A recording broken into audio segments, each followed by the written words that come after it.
우리는 인생길을 걸어가면서 끊임없이 크고 작은 문제들을 만나게 됩니다. 우리의 삶이 아무리 어렵고 힘들어도 바울과는 비교할 수 없습니다. 바울은 전도 여행을 하면서 환난을 당하고 유대인들의 집요한 박해 속에서 생사를 넘나드는 경험을 하며 힘겹게 살았습니다. 그러나 하나님의 강권적인 사랑으로 말미암아 한계를 뛰어넘어 넉넉히 이길 수 있었습니다. 바울은 이렇게 고백했습니다.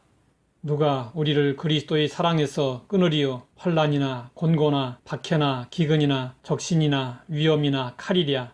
기록된 바 우리가 종일 주를 위하여 죽임을 당하게 되며 도살당할 양같이 여김을 받았나이다 함과 같으니라. 그러나 이 모든 일에 우리를 사랑하시는 이로 말미암아 우리가 넉넉히 이기느니라.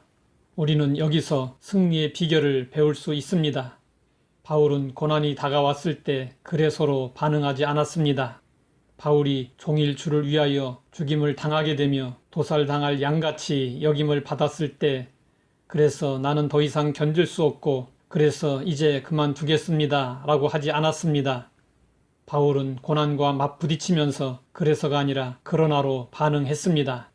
그러나 이 모든 일에 우리를 사랑하시는 이로 말미암아 우리가 넉넉히 이기느니라. 이것이 우리에게 필요한 인생 태도입니다. 살다 보면 질병의 문제, 재정적인 문제, 자녀의 문제, 인간관계의 문제 등 수많은 문제에 직면하게 됩니다. 그때 우리가 그래서로 반응할 것인지 아니면 그러나로 반응할 것인지에 따라서 우리 인생의 승패가 갈리게 됩니다. 어떤 사람은 문제가 생기기만 하면 그래서 저는 그만두겠습니다 라며 물러섭니다. 이런 사람은 항상 문제 앞에 쓰러지고 넘어지며 패배자로 인생을 살게 됩니다. 반면에 어떤 사람은 문제가 일어나면 그러나로 강력하게 대항합니다. 그는 하나님 앞에서 이렇게 고백합니다. 저에게는 질병의 문제가 있습니다. 자녀들이 저를 힘들게 합니다. 직장에서 사업장에서 어려움이 있습니다. 재정적으로 어렵습니다. 그러나 나를 사랑하시는 하나님이 살아계시고 그 하나님을 의지하기 때문에 하나님께서 반드시 저의 문제를 해결해 주실 것입니다. 그리고 이러한 믿음을 가지고 문제를 헤쳐나갑니다. 이런 사람은 바울과 같이 승리자의 인생을 살며 이 모든 일에 우리를 사랑하시는 이로 말미암아 우리가 넉넉히 이기느니라 라고 찬양하게 됩니다. 하나님은 수많은 사람들에게 인생 역전을 경험하게 하셨습니다.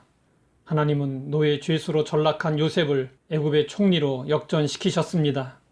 살인하고 도망쳐 광야에서 양을 치던 모세를 이스라엘의 구원자로 세우셨습니다. 전혀 주목받지 못하던 목동 다윗을 이스라엘 최고의 왕이 되게 하셨습니다. 포로로 끌려온 소년 다니엘, 문지기 모르드게를 대제국의 총리로 세워주셨습니다. 고아 에스더를 왕으로 세우시고 멸망 위기에 처한 유다 민족을 구원해 주셨습니다. 비천한 기생 라합, 이방 여인 룻을 영광스러운 예수님의 계보에 넣어 주셨습니다. 하나님은 살아계시고 전능하십니다. 하나님은 죽이기도 하시고 살리기도 하시며 스올에 내리게도 하시고 거기에서 올리기도 하시며 가난하게도 하시고 부하게도 하시며 낮추기도 하시고 높이기도 하십니다. 하나님은 얼마든지 우리의 운명을 바꾸어 주시고 불가능한 일도 가능하게 해 주십니다. 눈을 들어 믿음으로 하나님을 바라보십시오. 하나님은 우리를 위해 아낌없이 독생자를 십자가에 내어 주셨습니다. 자기 아들을 아끼지 아니하시고 우리 모든 사람을 위해 내어주신 이가 어찌 그 아들과 함께 모든 것을 우리에게 주시지 않으시겠습니까? 지금 인생이 곤고하십니까? 인생 역전이 필요하십니까? 우리 인생은 하나님의 손에 달렸습니다. 우리를 향하신 하나님의 사랑을 기억하시고 전적으로 하나님을 의지하십시오. 그러면 하나님은 그 믿음을 보시고 인생 역전을 경험하게 해 주실 것입니다. 하나님 아버지, 우리가 어려움 가운데 있을 때 승리할 수 있는 비결을 알게 하시니 감사합니다. 무슨 일에든지 그러나의 신앙으로 담대히 나아가 넉넉히 이기게 하옵소서.